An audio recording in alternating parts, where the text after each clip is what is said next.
ಎಲ್ಲರಿಗೂ ನಮಸ್ಕಾರ. ಲಕ್ಷ್ಮೀ ಸ್ಪರ್ಧಾ ಅಕಾಡೆಮಿಗೆ ತಮ್ಮೆಲ್ಲರಿಗೂ ಸ್ವಾಗತ. ಇಂದು ಏನಂದ್ರೆ ದ್ವಿತೀಯ PUC ವಿದ್ಯಾರ್ಥಿಗಳೇನಂತಂದ್ರೆ ಅಧ್ಯಾಯ 4 ಸಾಮಾಜಿಕ ಚಳವಳಿಗಳು ಮತ್ತು ಅವುಗಳ ರಾಜಕೀಯ ಪರಿಣಾಮಗಳ ಬಗ್ಗೆ ಈಗಾಗಲೇ ಒಂದು ಅಂಕದ ಪ್ರಶ್ನೆಗಳೇನೆಂದ್ರೆ ಈಗಾಗಲೇ ಯೂಟ್ಯೂಬ್ ನ ಬಿಟ್ಟಿದ್ವಿ.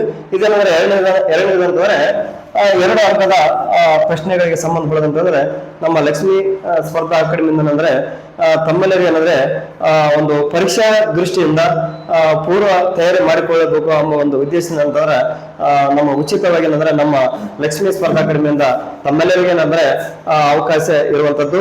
ಇಲ್ಲಿ ಏನಂದ್ರೆ ಮೊದಲನೇ ಪ್ರಶ್ನೆ ಏನಂತಂದ್ರೆ ಕರ್ನಾಟಕದಲ್ಲಿ ದಲಿತ ಸಂಘರ್ಷ ಸಮಿತಿ ಯಾರು ಮತ್ತು ಯಾವಾಗ ಸ್ಥಾಪಿಸಿರುವಂತದ್ದು. ಅಂದ್ರೆ ದಲಿತ ಸಂಘರ್ಷ ಸಮಿತಿ ಅಂದ್ರೆ ಇದನ್ನ ಏನಂದ್ರೆ DSS ಅಂತ ಅಂದ್ರೆ ದಲಿತ ಸಂಘರ್ಷ ಸಮಿತಿ ಅಂತ ಹೇಳಿ. ಇಲ್ಲಿ ಯಾರು ಸ್ಥಾಪನೆ ಮಾಡಿದ್ರು ಅಂತಂದ್ರೆ ನಮ್ಮ ಕರ್ನಾಟಕದಲ್ಲಿ ಅಂತಂದ್ರೆ ಕರ್ನಾಟಕದಲ್ಲಿ ದಲಿತ ಸಂಘರ್ಷ ಸಮಿತಿಯನ್ನು 1974ರಲ್ಲಿ B ಕೃಷ್ಣಪ್ಪನವರೇನಂದ್ರೆ ಸ್ಥಾಪನೆ ಮಾಡಿರುವಂತದ್ದು. ಇಲ್ಲೇನಂದ್ರೆ ಇದೇ ದಲಿತ DSS ಅಂದ್ರೆ ದಲಿತ ಸಂಘರ್ಷ ಸಮಿತಿ 1974ರಲ್ಲಿ ಅಂತಂದ್ರೆ ಯಾರು ಸ್ಥಾಪನೆ ಮಾಡಿದ್ರು ಅಂದ್ರೆ ಡಾಕ್ಟರ್ BR ಅಂಬೇಡ್ಕರ್ ಏನಂದ್ರೆ ಸ್ಥಾಪನೆ ಮಾಡಿರುವಂತದ್ದು ನಾವು ಕಾಣುತ್ತೇವೆ. ಇದು ಏನಂದ್ರೆ ನೆಕ್ಸ್ಟ್ ಏನಂದ್ರೆ ದಲಿತರೆಂದರೆ ಯಾರು ಅನ್ನೋದ್ರ ಬಗ್ಗೆ ನಮಗೆ ಗೊತ್ತಾಗುವಂಥದ್ದು. ಇಲ್ಲಿ ದಲಿತರೆಂದರೆ ಯಾರಂತಂದ್ರೆ ಸಾಮಾಜಿಕವಾಗಿ, ಆರ್ಥಿಕವಾಗಿ, ಶೈಕ್ಷಣಿಕವಾಗಿ, ರಾಜಕೀಯವಾಗಿ ಮತ್ತು ಸಾಂಸ್ಕೃತಿಕವಾಗಿ ಶೋಷಣೆಗೆ ಒಳಗಾದವರನ್ನು ದಲಿತರೆಂದು ಕರೆಯುವಂಥದ್ದು. ಇಲ್ಲಿ ದಲಿತರೆಂದರೆ ಕಾಮನ್ ಆಗಿ ಯಾರಂತಂದ್ರೆ ದಲಿತ ಸಮುದಾಯ ಯಾರಂತಂದ್ರೆ ಇಲ್ಲಿ ಅಸ್ಪೃಶ್ಯರು ಮತ್ತು ಪಂಚಮರನ್ನ ಅಂತದ್ದು ಹೇಳುವಂಥದ್ದು. ಯಾಕಂದ್ರೆ ಇಲ್ಲಿ ನಮ್ಮ ಸೊಸೈಟಿಯಲ್ಲಿ ಅಂದ್ರೆ ಇಲ್ಲಿ ದಲಿತರಂತಂದ್ರೆ ಸಾಮಾಜಿಕವಾಗಿ ಇರ್ಬೋದು, ಆರ್ಥಿಕ ಆಗಿರ್ಬೋದು, ಸಾಂಸ್ಕೃತಿಕ ಇಂಥ ಎಲ್ಲಾ ಕ್ಷೇತ್ರದಲ್ಲಿ ಬಂದ್ರೆ ಹಿಂದುಳಿದಂತ ವ್ಯಕ್ತಿಗಳನ್ನ ನಾವು ದಲಿತರ ಅನ್ನುವಂತ ರೀತಿಯಲ್ಲಿ ನಾವು ಕಾಣುವಂಥದ್ದು. ಇಲ್ಲಿ ನೆಕ್ಸ್ಟ್ ಯಾವ್ದಪ್ಪ ಅಂದ್ರೆ ದಲಿತ ಕಾಯ್ದೆಯ ವಿಶೇಷ ಏನು ಅನ್ನೋದ್ರ ಬಗ್ಗೆ ನಾವು ನೋಡುವಂಥದ್ದು. ಅಂದ್ರೆ ಇದೇನಂತರ ಯಾವ್ದಂದ್ರೆ 1989ರಲ್ಲಿ ಅಂದ್ರೆ ದೌರ್ಜನ್ಯ ತಡೆ ಕಾಯ್ದೆ, ಯಾವುದು ದೌರ್ಜನ್ಯ ತಡೆ ಕಾಯ್ದೆ ಇಲ್ಲಿ ಬರುವಂತದ್ದು. ಇಲ್ಲಿ ಯಾವ್ದಂತಂದ್ರೆ 21ನೇ ಸೆಕ್ಷನ್ ಪ್ರಕಾರ ಅಂತಂದ್ರೆ ಇಲ್ಲಿ ಪ್ರತಿಯೊಬ್ಬರು ಅಂದ್ರೆ ದೌರ್ಜನ್ಯಕ್ಕೊಳಗಾದಂತ ವ್ಯಕ್ತಿಗಳು ಅವ್ರಿಗೆ ಏನಂತಂದ್ರೆ ಇಲ್ಲಿ ಆಲ್ಮೋಸ್ಟ್ ಅಲ್ಲಿ ಏನಂತಂದ್ರೆ ಅದು ಯಾವ ರೀತಿಯಾಗಿ ವಿಷಯ ಒಳಗೊಂಡದ ದಲಿತ ದೌರ್ಜನ್ಯ ಕಾಯ್ದೆ ಬಗ್ಗೆ ಅನ್ನೋಂಥ ರೀತಿಯಲ್ಲಿ ಇಲ್ಲಿ ನೋಡುವಂಥದ್ದು. ಇಲ್ಲೇನಂದ್ರೆ ದೌರ್ಜನ್ಯಕ್ಕೊಳಗಾದ ವ್ಯಕ್ತಿಗಳಿಗೆ ಕಾನೂನು ಸಲಹೆ ಮತ್ತು ಸಾಮಾಜಿಕ ಮತ್ತು ಆರ್ಥಿಕ ಬೆಂಬಲ ನೀಡುವಲ್ಲಿ ಅಧಿಕಾರಿಗಳಂದ್ರೆ ವಿಫಲರಾದಂತಹ ಸಂದರ್ಭದಲ್ಲಿ ಅಂದ್ರೆ ಆ ಅಧಿಕಾರಿಗಳು ಏನ್ ಮಾಡ್ಬೇಕಂದ್ರೆ ಸೂಕ್ತವಾದ ಕ್ರಮಗಳನ್ನು ಕೈಗೊಳ್ಳಬೇಕು. ಮತ್ತೆ ಅದೇ ರೀತಿ ಅಂದ್ರೆ ಪ್ರಕರಣಗಳು ಇರ್ತಾವಲ್ಲ ಅದನ್ನ ಅಂದ್ರೆ ಶೀಘ್ರವಾಗಿ ಇತ್ಯರ್ಥವನ್ನು ಮಾಡಲ್ಲ ಏನಂದ್ರೆ ಪ್ರಯತ್ನಿಸಬೇಕು ಅಂತಂದ್ರೆ ಇಲ್ಲಿ ದಲಿತರಿಗೆ ಸಂಬಂಧಪಟ್ಟಂತೆ ಅಂದ್ರೆ ಕೆಲವು ಪ್ರಕರಣಗಳಿರ್ತವೆ. ಆ ಪ್ರಕರಣಗಳೇನಂದ್ರೆ ಅತಿ ಶೀಘ್ರದಲ್ಲಿ ಇದು ಮಾಡ್ಬೇಕಾದ್ರೆ ನಾವೇನ್ ಮಾಡ್ಬೇಕಂದ್ರೆ ಇಲ್ಲಿ ಸ್ಪೆಷಲ್ ಕೋರ್ಟ್, ಯಾವುದು ಸ್ಪೆಷಲ್ ಕೋರ್ಟ್ ಅನ್ನಂದ್ರೆ ನಾವು ಅವರ ಸ್ಥಾಪನೆ ಮುಖಾಂತರ ಅಂದ್ರೆ ಆ ದಲಿತರಿಗೆ ಏನಂದ್ರೆ ನ್ಯಾಯವನ್ನು ದೊರಕಿಸ್ಕೊಡ್ಬೇಕು ಅನ್ನುವಂಥ ರೀತಿಯಲ್ಲಿ ನಾವು ಕಾಣುವಂಥದ್ದು.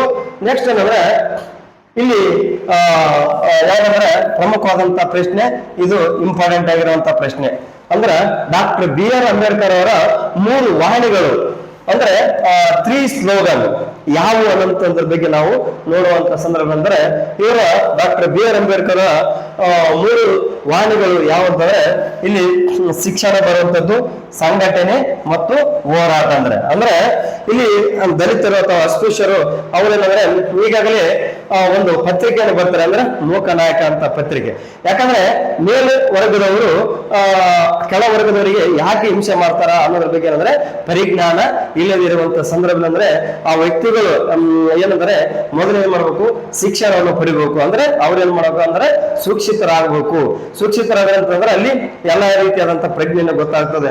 ಆಮೇಲೆ ಅಂದ್ರೆ ಅವೆಲ್ಲ ಕೆಲವು ಸಮಾಜದಲ್ಲಿರುವಂತ ಸಮಸ್ಯೆಗಳ ಬಗ್ಗೆ ಏನಂದ್ರೆ ಗೊತ್ತಾದಂತ ಸಂದರ್ಭದಲ್ಲಿ ಏನ್ ಮಾಡುದು, ಆರ್ಗನೈಸೇಷನ್ ಮಾಡುವಂಥದ್ದು, ಸಂಘಟನೆ ಮಾಡಿದ್ಮೇಲೆ ಅಂದ್ರೆ ಆ ಸಮಸ್ಯೆ ವಿರುದ್ಧ ಏನಂದ್ರೆ ಹೋರಾಟ ಮಾಡ್ಲಿಕ್ಕೆ ಏನಂದ್ರೆ ಅವಕಾಶ ಇರ್ತದೆ ಅಂತ ಅಂದ್ರೆ ಡಾಕ್ಟರ್ BR ಅಂಬೇಡ್ಕರ್ ಅಂತಂದ್ರೆ ಇಲ್ಲಿ ಪ್ರಮುಖವಾದಂತ ವಾಣಿಗಳು ಅನ್ನುವಂಥ ರೀತಿಯಲ್ಲಿ ನಾವು ಕಾಣುವಂಥದ್ದು. ನೆಕ್ಸ್ಟ್ ಏನಂದ್ರೆ ಇಲ್ಲಿ 5ನೇ ಪ್ರಶ್ನೆ, ಯಾವ್ದಂದ್ರೆ ಪ್ರಾಚೀನ ಕಾಲದ 4 ಸಾಮಾಜಿಕ ವರ್ಗಗಳು ಯಾವುವು ಅನ್ನುವಂಥ ರೀತಿಯಲ್ಲಿ ನಾವು ಕಾಣ್ತೀವಿ.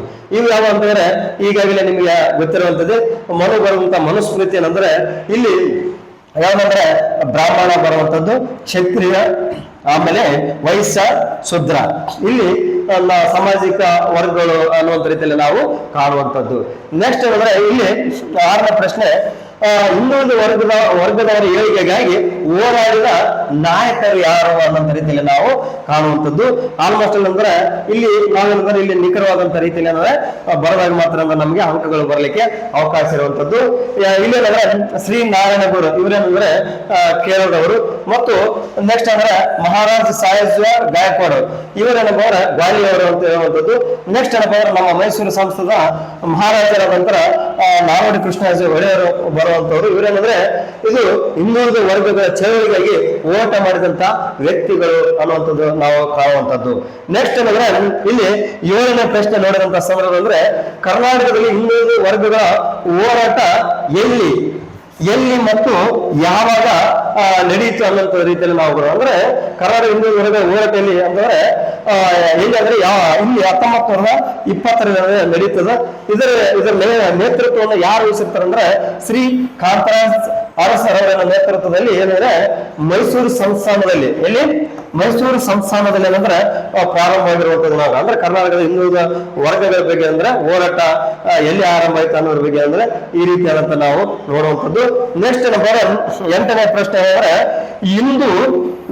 ವಿಂಡೋಸ್ ಹೋಮ್ ಎಲ್ಲಿ ಮತ್ತು ಯಾವಾಗ ಸ್ಥಾಪನೆ ಆಯ್ತು ಅನ್ನೋದ್ರ ಬಗ್ಗೆ ನಾವು ನೋಡುವಂಥದ್ದು.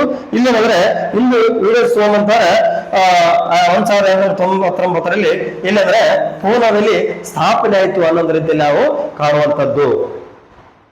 ನೆಕ್ಸ್ಟ್ ಅಂದ್ರೆ ಇಲ್ಲಿ ಪ್ರಮುಖವಾದಂತಹ ಪ್ರಶ್ನೆ ಏನಂದ್ರೆ ಇಲ್ಲಿ ಲಿಂಗ ಅಸಮಾನತೆ ಅಳಿಸಲು ಯಾವುದಾದ್ರೂ 2 ಆ ಕಾಯ್ದೆಗಳನ್ನು ತಿಳಿಸಿ ಅನ್ನುವಂಥ ರೀತಿಯಲ್ಲಿ ನಾವು ಕಾಣುತ್ತೀವಿ. ಅಂದ್ರೆ ಏನಂದ್ರೆ ಆಲ್ಮೋಸ್ಟ್ ಅಂದ್ರೆ ಲಿಂಗ ಅಸಮಾನತೆ ಅಂದ್ರೆ ಗಂಡು ಹೆಣ್ಣು ಎಂಬ ರೀತಿಯಲ್ಲಿ ಅಂದ್ರೆ ಭೇದ ಭಾವ ಮಾಡಬಾರದು ಎಂಬ ಒಂದು ದೃಷ್ಟಿಯಿಂದ ಇಲ್ಲಿ ಎಲ್ಲರೂ ಬಂದ್ರೆ ಒಂದು ಸಮಾನ ರೀತಿಯಲ್ಲಿ ಇರುವಂತದ್ದು. ಅದನ್ನ ನಾವು ಅಂದ್ರೆ ಲಿಂಗ ಅಸಮಾನತೆಯನ್ನು ಹೋಗಲಾಡಿಸ್ಬೇಕಾದ್ರೆ ಯಾವ ಕಾಯ್ದೆಗಳಿದ್ದಾವೆ ಅನ್ನೋದ್ರ ಬಗ್ಗೆ ನಮಗೆ ಗೊತ್ತಾಗ್ಬೇಕಲ್ಲ. ಇಲ್ಲಿ 2 ಕಾಯ್ದೆಗಳನ್ನ ಬರಿಬೇಕಾಗ್ತದೆ. ಈ 2 ಕಾಯ್ದೆಗಳು ಯಾವ ಅಂತಂದ್ರೆ ಒಂದನೇದು ಕೌಟುಂಬಿಕ ನ್ಯಾಯಾಲಯ ಕಾಯ್ದೆ. ಇದೆಷ್ಟಾಗಂದ್ರೆ 1954 ಅಂತ ಹೇಳುವಂಥದ್ದು. ನೆಕ್ಸ್ಟ್ ಏನಂದ್ರೆ ಏನಿದು ವಿಶೇಷ ವಿವಾಹ ಕಾಯ್ದೆ. ಇದೇನಂದ್ರೆ 1954. ನೆಕ್ಸ್ಟ್ ಇಲ್ಲಿ 10ನೇ ಪ್ರಶ್ನೆ ನೋಡಿದಂತ ಸಂದರ್ಭದಲ್ಲಿ ಯಾವ್ದಂದ್ರೆ ಮಹಿಳೆಯರ ರಕ್ಷಣೆಗೆ ಸಂಬಂಧಿಸಿದಂತೆ 2 ಕಾಯ್ದೆಗಳನ್ನು ತಿಳಿಸಿ ಅನ್ನುವಂಥ ರೀತಿಯಲ್ಲಿ ಕೇಳಿದಂತ ಸಂದರ್ಭದಲ್ಲಿ ನೀವೇನಂದ್ರೆ ಒಂದನೇದು ಯಾವ್ದಂತಾರೆ ವರದಕ್ಷಿಣೆ ನಿಷೇಧ ಕಾಯ್ದೆ 1961 ಅಂತ ಹೇಳುವಂಥದ್ದು. ನೆಕ್ಸ್ಟ್ ಅಂದ್ರೆ 2ನೇದು ಯಾವ್ದಂದ್ರೆ ಗೃಹ ಹಿಂಸೆಯ ವಿರುದ್ಧ ರಕ್ಷಣೆ ಕಾಯ್ದೆ. ಇದು ಎಷ್ಟಾಗಂತಂದ್ರೆ 2005 ಅನ್ನುವಂಥ ರೀತಿಯಲ್ಲಿ ನಾವು ಇಲ್ಲಿ ಬರೋದ್ರೆ ಸಾಕು. ನೆಕ್ಸ್ಟ್ ಇಲ್ಲಿ 11ನೇ ಪ್ರಶ್ನೆ ನೋಡಿದಂತ ಸಂದರ್ಭದಲ್ಲಿ 2 ಭಾರತೀಯ ಕಮ್ಯುನಿಸ್ಟ್ ನಾಯಕರು ಯಾರು ಅನ್ನುವಂಥ ರೀತಿಯಲ್ಲಿ ಕೇಳಿದಂತ ಸಂದರ್ಭದಲ್ಲಿ ಅಂದ್ರೆ ಭಾರತೀಯ ಕಮ್ಯುನಿಸ್ಟ್ ನಾಯಕರು ಇದರ ಯಾರು ಬರ್ತಾರೆ ಅಂದ್ರೆ ಎಸ್.ಎ. ಡಾಂಗೆ ಮತ್ತು E.M.S. ನಂಬೂದ್ರಿ ಪಾಡು ಬರುವಂತರು ಅನ್ನುವಂಥದ್ದು ಹೇಳ್ತೀವಿ.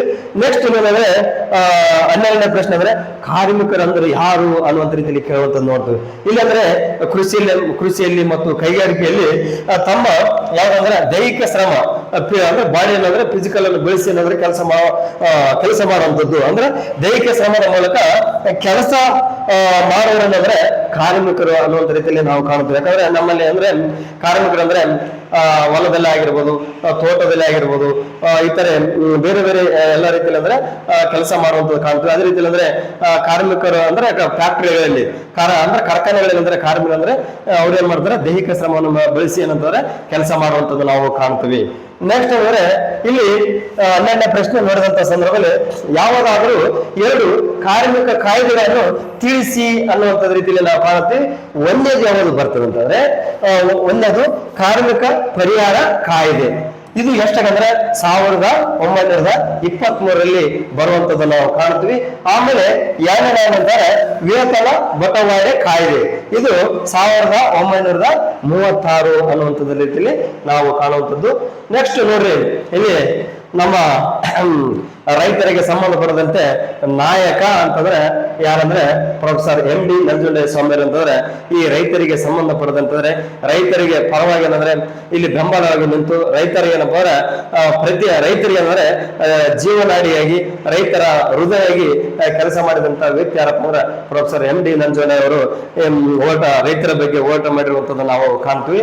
ಇಲ್ಲಿ ನಮಗೇನಪ್ಪ ಅಂದ್ರೆ ನಮ್ಮ ದ್ವಿತೀಯ PUC ಪಠ್ಯ ಪುಸ್ತಕದಲ್ಲಿ ಅಂದ್ರೆ ರೈತರಿಗೆ ಸಂಬಂಧಪಟ್ಟದಂತೆ ಒಂದು ಚಾಪ್ಟರ್ ಇರೋದ್ರಿಂದ ಇಲ್ಲಿ ಏನಂದ್ರೆ ಒಂದು ಪ್ರಶ್ನೆಯನ್ನು ಕೇಳಿದ್ದಾರೆ. ಇಲ್ಲಿ ಏನು ಕೇಳಿದ್ರೆ ಅಂದ್ರೆ ಕರ್ನಾಟಕ ರೈತ ಸಂಘದ ಇಬ್ಬರು ನಾಯಕರನ್ನು ತಿಳಿಸಿ ಅನ್ನುವಂಥದ್ದು ಕೇಳಿರುವಂತದ್ದು. ಏನಂದ್ರೆ ಒಬ್ಬರು ಏನಂದ್ರೆ ಇವರು ಏನಂದ್ರೆ ಪ್ರೊಫೆಸರ್ MD ನಂಜುಂಡಯ್ಯ ಸ್ವಾಮಿ ಬರುವಂತವ್ರು, ಇನ್ನೊಬ್ಬರು ಯಾರು ಬರ್ತಾರೆ ಅಂತಂದ್ರೆ ND ಸುಂದರೇಶ್ ಅಂತೇಳಿ. ಯಾರು? ND ಸುಂದರೇಶ್. ಯಾಕಂದ್ರೆ ಇಲ್ಲಿ ಏನಂದ್ರೆ ಎರಡು ಅಂತ ಕೇಳಿದ್ರು.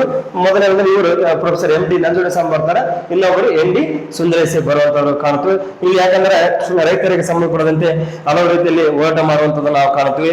ಮತ್ತೆ ಅದೇ ರೀತಿಯಲ್ಲಿ ಇವರೇನಂದ್ರೆ ಭತ್ತ ಆಗಿರ್ಬೋದು, ಮತ್ತೆ ಹತ್ತಿಗಳಾಗಿರ್ಬೋದು, ಇನ್ನಿತರ ಏನಂದ್ರೆ ಬೆಂಬಲ ಬೆಲೆ ಘೋಷಣೆ ಮಾಡಬೇಕು. ಈ ರೈತರಿಗೆ ಉತ್ತಮವಾದ ರೀತಿಯಲ್ಲಿ ಏನಂದ್ರೆ ಸರ್ಕಾರಗಳೇನಂದ್ರೆ ಯೋಜನೆಗಳನ್ನು ತರಬೇಕು, ಜನರಂದ್ರೆ ಸಾಲದಿಂದ ಮುಕ್ತಿ ಮಾಡಬೇಕು ಅನ್ನುವಂತ ರೀತಿಯಲ್ಲಿ ಅಂದ್ರೆ ಎಲ್ಲಾ ರೀತಿಯಲ್ಲಿ ಏನಂದ್ರೆ ಇವರು ರೈತರ ಪರವಾಗಿ ಹೋರಾಟ ಮಾಡಿದಂತ ಪ್ರಮುಖವಾದಂತ ವ್ಯಕ್ತಿ ಯಾರಂದ್ರೆ ಪ್ರೊಫೆಸರ್ MD ನಂಜುಂಡಯ್ಯ ಸ್ವಾಮಿಯವರು ಅಂತ ಹೇಳುವಂತದ್ದು ನಾವು ಕಾಣ್ತೀವಿ. ಇಲ್ಲೆಲ್ಲ ಹೋರಾಟ ಮಾಡಿರುವಂತ ದೃಶ್ಯ ಮತ್ತು ಇಲ್ಲಿ ನಂಜುಂಡಯ್ಯ ಸ್ವಾಮಿ ಅವರ ದೃಶ್ಯವನ್ನು ನಾವು ಕಾಣುವಂಥದ್ದು. ನೆಕ್ಸ್ಟ್ ಇಲ್ಲಿ ಖೇಡ 15ನೇ ಪ್ರಶ್ನೆ ಅಂದ್ರೆ ಖೇಡ ಚಳವಳಿಯ 2 ಪ್ರಮುಖ ಕಾರಣಗಳು ಯಾವುವು ಅನ್ನುವಂತ ರೀತಿಯಲ್ಲಿ ಕೇಳುವಂಥದ್ದು. ಅಂದ್ರೆ ಖೇಡ ಚಳವಳಿಯ ಪ್ರಮುಖ ಕಾರಣಗಳು ಯಾವುವು ಅಂತಂದ್ರೆ ಒಂದನೇದಾದ್ರೆ ಬಂಗಾಳ ಸರ್ಕಾರ ನೀಲಿ ಬೆಳೆಯನ್ನು ನಿಷೇಧಿಸಿದ್ದು. ಯಾವುದು? ನೀಲಿ ಬೆಳೆಯನ್ನು ಅಂದ್ರೆ ನಿಷೇಧ ಮಾಡಿದ್ದು ಬರ್ತದೆ. ಆಮೇಲೆ ರೈತರ ಭೂಮಿಯನ್ನು ವಶಪಡಿಸಿಕೊಂಡಿದ್ದು ಹಾಗೂ ಹೆಚ್ಚು ಮೊತ್ತದ ತೆರಿಗೆ ಅಂತಂದ್ರೆ ಟ್ಯಾಕ್ಸ್ ವಿಧಿಸಿದ್ದು ಖೇಡ ಚಳವಳಿಗೆ ಕಾರಣವಾಗಿರುವಂತದ್ದು ನಾವು ಕಾಣುವಂಥದ್ದು. ನೆಕ್ಸ್ಟ್ ಯಾವ್ದು ಬರ್ತಂದ್ರೆ ಇಲ್ಲಿ 15ನೇ ಪ್ರಶ್ನೆ ಯಾವಂದ್ರೆ ಮಾನವ ಹಕ್ಕುಗಳ ಬಗ್ಗೆ ಅರ್ಥೈಸಿ ಅಂತ ಹೇಳುವಂತಂದ್ರೆ ಅಂದ್ರೆ ಇಲ್ಲಿ ಯಾವ ರೀತಿಯಾಗಿ ನಾವು ಇದು ಮಾಡಬೇಕು ಅನ್ನೋ ರೀತಿಯಲ್ಲಿ ನಾವು ಕಾಣ್ತೀವಿ. ಇಲ್ಲಿ ಅಂದ್ರೆ ಮಾನವನಿಂದ ಬೇರ್ಪಡಿಸಲಾಗದಂತ ಹಕ್ಕುಗಳನ್ನು ಮಾನವ ಹಕ್ಕುಗಳು ಎನ್ನುತ್ತಾರೆ. ಅಂದ್ರೆ ಮಾನವನಿಂದ ಬೇರ್ಪಡಿಸಕ್ ಆಗಕ್ಕೆ ಸಾಧ್ಯನೇ ಇಲ್ಲ. ಅವು ಯಾವಂತಂದ್ರೆ ಇಲ್ಲಿ ಧರ್ಮ ಆಗಿರ್ಬೋದು, ಜಾತಿ ಆಗಿರ್ಬೋದು, ಲಿಂಗ ಆಗಿರ್ಬೋದು, ಮತ್ತು ಬಣ್ಣ, ಜನ್ಮಸ್ಥಳ, ಆಮೇಲೆ ಸ್ಥಾನಮಾನ ಮುಂತಾದವುಗಳನ್ನು ಅಂತರವಿಲ್ಲದೆ ಎಲ್ಲರೂ ಈ ಹಕ್ಕುಗಳನ್ನು ಅನುಭವಿಸುವಂತ ಆಗಬೇಕು ಅನ್ನುವಂಥ ರೀತಿಯಲ್ಲಿ ನಾವು ಕಾಣುವಂತದ್ದು. ಇಲ್ಲಂದ್ರೆ ಈಗಾಗಲೇ ಸಂಬಂಧಪಟ್ಟದಂದ್ರೆ ನಮ್ಮ ಮೂಲಭೂತ ಹಕ್ಕದಲ್ಲಿ ಏನಂದ್ರೆ 15ನೇ ವಿಧಿ ನಾವು ನೋಡ್ತೀವಿ. ಅಂದ್ರೆ 15 ಅಂದ್ರೆ ಇಲ್ಲಿ ಯಾವ್ದಪ್ಪ ಅಂದ್ರೆ ಧರ್ಮ, ಜಾತಿ, ಜನಾಂಗ ಇದೇನಪ್ಪ ಅಂದ್ರೆ ಯಾವ್ದು ರೀತಿಯಲ್ಲಿ ಏನಂದ್ರೆ ತಾರತಮ್ಯ ಮಾಡಬಾರ್ದು ಅನ್ನುವಂಥ ರೀತಿಯಲ್ಲಿ ನಾವು ಕಾಣುವಂಥದ್ದು. ಈಗಾಗಲೇ ಅಂದ್ರೆ ಇಲ್ಲಿ ಪ್ರಮುಖವಾಗಿ ಈ ರೀತಿ ನೋಡುವಂಥದ್ದು ನಾವು ಕಾಣ್ತೀವಿ. ನೆಕ್ಸ್ಟ್ ಅಂದ್ರೆ ಇಲ್ಲಿ 16ನೇ ಪ್ರಶ್ನೆ ನೋಡುವಂಥದ್ದು ಇದು ಮರ್ಯಾದೆ ಹತ್ಯೆ ಅಂದರೆ ಏನು ಅನ್ನುವಂಥದ್ದು ರೀತಿಯಲ್ಲಿ ಕಾಣ್ತು. ಅಂದ್ರೆ ಯಾಕಂದ್ರೆ ಈಗ ಇದು ಆಧುನಿಕ ಯುಗವಿರುವಂಥದ್ದು ನಾವು ಕಾಣ್ತೀವಿ. ಆಲ್ಮೋಸ್ಟ್ ಅಲ್ಲಿ ಏನಪ್ಪ ಅಂದ್ರೆ ಇಲ್ಲಿ ಕೆಲವು ಮ್ಯಾರೇಜ್ ಏನಪ್ಪ ಅಂದ್ರೆ ಮೊದಲೇನಪ್ಪ ಅಂದ್ರೆ ಅವರವರ ಜನಾಂಗದಲ್ಲಿ ಏನಪ್ಪ ಅಂದ್ರೆ ಮ್ಯಾರೇಜ್ ಆಗಿರುವಂಥದ್ದು ಕಾಣ್ತೀವಿ. ಬಟ್ ಇದು ಆಧುನಿಕ ಇರುವುದರಿಂದ, ನಗರೀಕರಣ ಹೊಂದಿರುವುದರಿಂದ, ಜಾಗತೀಕರಣ ಹೊಂದಿರುವುದರಿಂದ ಏನಂದ್ರೆ ಇಲ್ಲಿ ಕೆಲವು ಉದ್ಯೋಗ ಅರಿಸಿ ಕೆಲವು ಸಿಟಿಗಳು ಹೋಗಿರ್ತಾರೆ. ಮತ್ತೆ ಕೆಲವರು ಏನಪ್ಪ ಅಂದ್ರೆ ಈಗಾಗಲೇ ಏನಪ್ಪ ಅಂದ್ರೆ ಆಧುನಿಕ ಯುಗಕ್ಕೆ ಏನಂದ್ರೆ ಬದಲಾವಣೆ ಆಗಿರುವಂಥದ್ದು ನಾವು ಕಾಣ್ತೀವಿ. ಇಲ್ಲಾಂದ್ರೆ ಬೇರೆ ಬೇರೆ ಜನಾಂಗದವರು ಏನಪ್ಪ ಅಂದ್ರೆ ಅಲ್ಲಿ ಇಲ್ಲಿ ಏನಂದ್ರೆ ಮ್ಯಾರೇಜ್ ಆಗುವಂತ ಸಂದರ್ಭದಲ್ಲಿ ಅಂದ್ರೆ ಅವರಿಗೆ ಈಗಾಗಲೇ ಏನಪ್ಪ ಅಂದ್ರೆ ತಮ್ಮ ಮರ್ಯಾದೆ ಉಳಿಸಿಕೊಳ್ಬೇಕೆಂಬ ಒಂದು ಉದ್ದೇಶದಿಂದ ಏನಂದ್ರೆ ಈಗಾಗಲೇ ಹತ್ಯೆಗಳಾಗುವಂಥದ್ದು ನಾವು ಕಾಣುವಂಥದ್ದು. ಇಲ್ಲಿ ಮರ್ಯಾದೆ ಹತ್ಯೆ ಅಂದ್ರೆ ಏನೋ ಅನ್ನೋದ್ರ ಬಗ್ಗೆ ಇಲ್ಲಿ ನೋಡುವಂಥದ್ದು ಆಧುನಿಕತೆಯ ಪರಿಣಾಮವಾಗಿ ಯುವ ಜನತೆ ಅಂತರ ಜಾತಿ ಮತ್ತು ಅಂತರ್ ಧರ್ಮ ವಿವಾಹಗಳನ್ನು ಮಾಡಿಕೊಳ್ತಿದ್ದಾರೆ. ಅವ್ರೇನಂದ್ರೆ ಅಂತರ ಜಾತಿ ಮ್ಯಾರೇಜ್ ಆಗುವಂಥದ್ದು, ಅಂತರ ಅಂದ್ರೆ ಬೇರೆ ಧರ್ಮದ ಜೊತೆಗೆ ಆಗಿರ್ಬೋದು. ಇದನ್ನೇನಂದ್ರೆ ತಪ್ಪಿಸಲು ಮತ್ತು ಕುಟುಂಬದ ಗೌರವವನ್ನು ಕಾಪಾಡಿಕೊಳ್ಬೇಕು ಅನ್ನುವಂಥ ಉದ್ದೇಶದಿಂದ ಹಿರಿಯರು ಏನ್ ಮಾಡ್ತಾರೆ, ಹಿರಿಯರು ನಡೆಸಲಾಗುತ್ತಿರುವ ಹತ್ಯೆಗಳನ್ನ ಏನ್ ಮಾಡ್ತಾರೆ, ಮರ್ಯಾದೆ ಹತ್ಯೆ ಅನ್ನುವಂಥದ್ದು ನಾವು ಅಂದ್ರೆ ಇಲ್ಲಿ ಏನ್ ಮಾಡ್ತಾರೆ ಅಂದ್ರೆ ಈಗಾಗಲೇ ಅವರಲ್ಲಿರುವಂತ ತಂದೆ ಆಗಿರ್ಬೋದು, ಅವರ ಅಜ್ಜ ಆಗಿರ್ಬೋದು, ಅವ್ರ ಹಿರಿಯರು ಇರ್ತಾರೆ, ಅವ್ರು ಏನ್ ಮಾಡ್ತಾರೆ, ನಮ್ಮ ಮರ್ಯಾದೆ ಹೋದ ಮೇಲೆ ಅಂದ್ರೆ ನಾವು ಇಲ್ಲಿ ಬದುಕಲಿಕ್ಕೆ ಅಸಾಧ್ಯ ಅನ್ನುವಂತ ರೀತಿಯಲ್ಲಿ ಅಂದ್ರೆ ಅವರು ತಮ್ಮ ಮರ್ಯಾದೆ ಉಳಿಸಿಕೊಳ್ಬೇಕಂತ ಅಂದ್ರೆ ಇಲ್ಲಿ ಲವ್ ಮ್ಯಾರೇಜ್ ಆಗಿರುವಂತ ವ್ಯಕ್ತಿಗಳೇನಪ್ಪ ಅಂದ್ರೆ ಇಲ್ಲಿ ಹತ್ಯೆ ಮಾಡುವಂಥದ್ದು ನಾವು ಕಾಣ್ತೀವಿ.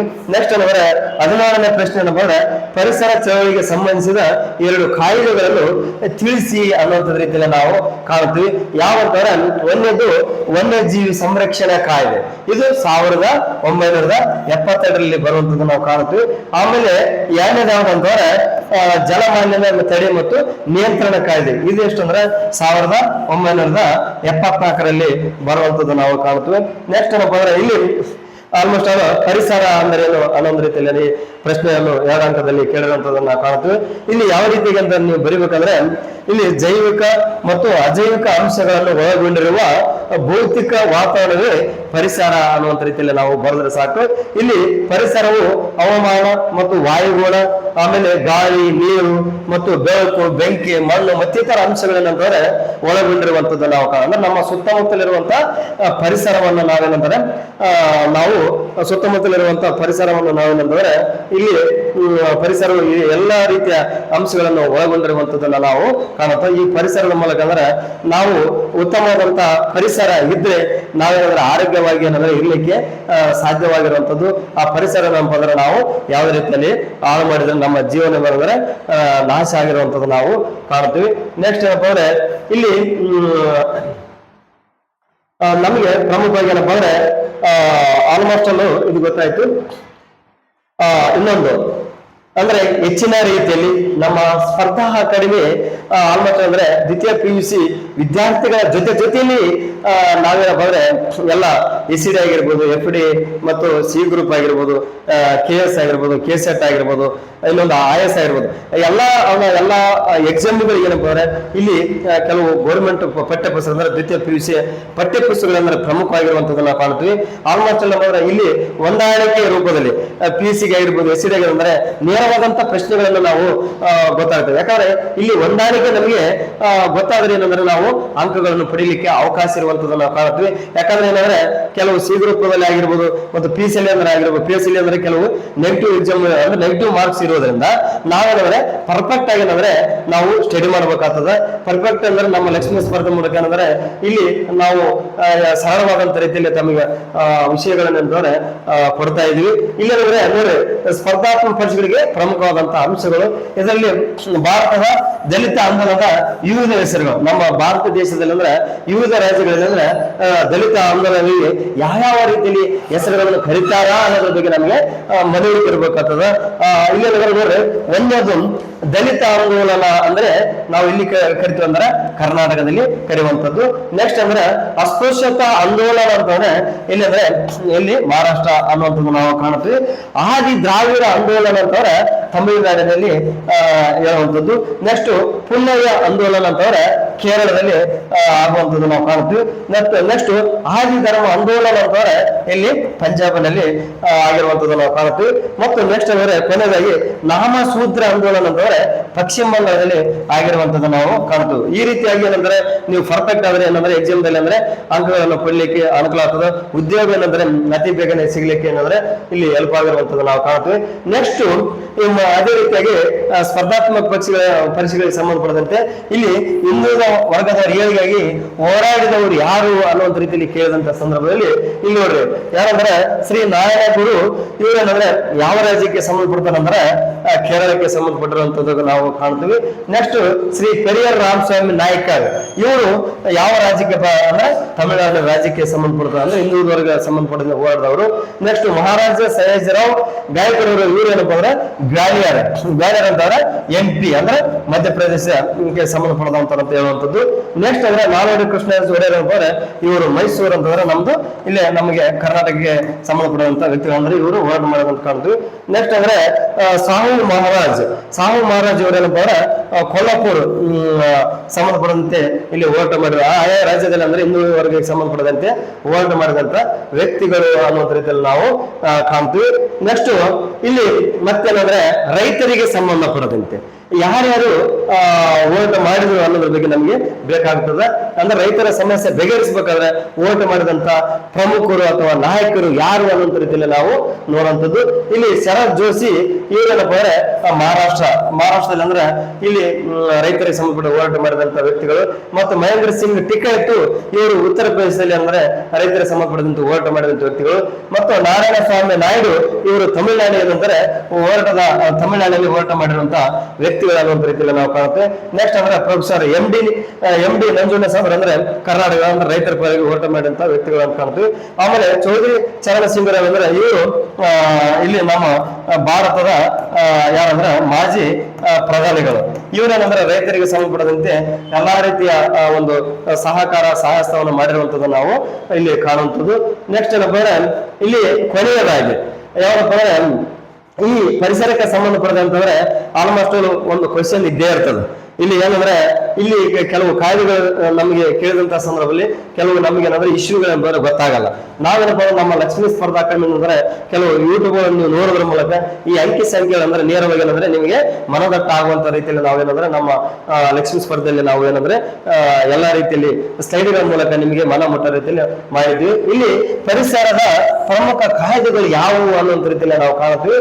ಒಂದೇದಂದ್ರೆ ವನ್ಯಜೀವಿ ಸಂರಕ್ಷಣಾ ಕಾಯ್ದೆ 1972. ಇದೇನಪ್ಪ ಅಂದ್ರೆ ಆಲ್ಮೋಸ್ಟ್ ಎಲ್ಲ ಎಲ್ಲಾ ಎಕ್ಸಾಮ್ ಗಳಲ್ಲಿ ಕೇಳಿರುವಂತದ್ದು ನಾವು ಕಾಣುತ್ತೀವಿ. SED ಆಗಿರ್ಬೋದು ಮತ್ತು FD ಆಗಿರ್ಬೋದು ಇನ್ನಿತರ ಎಲ್ಲಾ ಎಕ್ಸಾಮ್ ಜೊತೆಗೆ ಏನಪ್ಪ ಅಂದ್ರೆ ಇಲ್ಲಿ KCET ಅಲ್ಲಿ ಏನಂದ್ರೆ ಹೆಚ್ಚಿನ ರೀತಿಯಲ್ಲಿ ಕೇಳಿರುವಂತದ್ದು ನಾವು ಕಾಣುತ್ತೀವಿ. ನೆಕ್ಸ್ಟ್ ಜಲಮಾಲಿನ್ಯ ತಡೆ ಮತ್ತು ನಿಯಂತ್ರಣ ಕಾಯ್ದೆ ಯಾವಾಗಂತಂದ್ರೆ 1974. ಯಾಕಂದ್ರೆ ಇಲ್ಲಿ ವನ್ಯಜೀವಿ ಮತ್ತು ಜಲಮಂಡಳಿ ಇಲ್ಲೇನಪ್ಪ ಇದು 2ನೇ ಒಂದಂದ್ರೆ 4. ಇಲ್ಲಿ ಏನಂದ್ರೆ ನೀವು ಯಾವುದೇ ರೀತಿಯಲ್ಲಿ ಕನ್ಫ್ಯೂಸ್ ಆಗಬಾರ್ದು. ನೆಕ್ಸ್ಟ್ ಅರಣ್ಯ ಸಂರಕ್ಷಣೆ ಕಾಯ್ದೆ ಅಂದ್ರೆ 1980 ಅನ್ನುವಂಥದ್ದು. ನೆಕ್ಸ್ಟ್ ವಾಯು ಮಾಲಿನ್ಯ ತಡೆ ನಿಯಂತ್ರಣ ಕಾಯ್ದೆ ಅಂದ್ರೆ 1981 ಅನ್ನುವಂಥ ರೀತಿಯಲ್ಲಿ ನಾವು ಕಾಣ್ತೀವಿ. ನೆಕ್ಸ್ಟ್ ಪರಿಸರ ಸಂರಕ್ಷಣೆ ಕಾಯ್ದೆ ಅಂದ್ರೆ 1986 ಮತ್ತು ಜೈವಿಕ ವೈವಿಧ್ಯತೆ ಕಾಯ್ದೆ ಅಂದ್ರೆ 2002 ಅನ್ನುವಂಥ ರೀತಿಯಲ್ಲಿ ಕೇಳುವಂಥದ್ದು. ಇಲ್ಲಿ ನಮಗೇನಂದ್ರೆ ಇಲ್ಲಿವರೆಗೆ ತಾವು ಇಲ್ಲಿವರೆಗೆ ಏನಪ್ಪ ಅಂದ್ರೆ ನಮ್ಮ ಯೂಟ್ಯೂಬ್ ಚಾನಲ್ ಮೂಲಕ ದ್ವಿತೀಯ PUC ವಿದ್ಯಾರ್ಥಿಗಳಂದ್ರೆ ಪೂರ್ವಭಾವಿ ತರಬೇತಿಗೆ ಅಂದ್ರೆ ಎಲ್ಲಾ ರೀತಿಯಲ್ಲಿ ನಾವೇನಂದ್ರೆ ರೆಡಿ ಮಾಡ್ತಿದ್ವಿ. ಮುಂದಿನ ತರಗತಿಗಳನ್ನ ನೆಕ್ಸ್ಟ್ ಯೂಟ್ಯೂಬ್ ನಲ್ಲಿ ನೋಡೋಣ. ತಮ್ಮೆಲ್ಲರಿಗೂ ಥ್ಯಾಂಕ್ ಯು ಮತ್ತು ಧನ್ಯವಾದಗಳು.